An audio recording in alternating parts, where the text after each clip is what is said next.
La Regione Veneto dimostra una costante consapevolezza dell'importanza degli investimenti delle strutture di difesa costiera, con particolare attenzione a Isola Verde. In questi mesi, infatti, sono state potenziate le dighe e sono state effettuate significative operazioni di ripascimento. Tuttavia, sabato scorso, il mare ha nuovamente mostrato la sua forza, portando via parte del materiale utilizzato per rinforzare il litorale.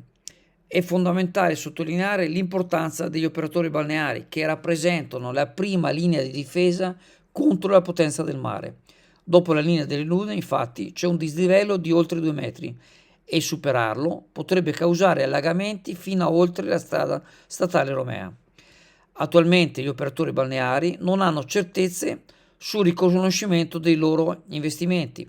In particolare la norma Bolkestein richiede l'asta per le concessioni, ma non fornisce garanzie agli investitori. Questa situazione evidenzia la necessità di una riflessione sulla sicurezza e il riconoscimento degli sforzi degli operatori balneari nel lungo termine.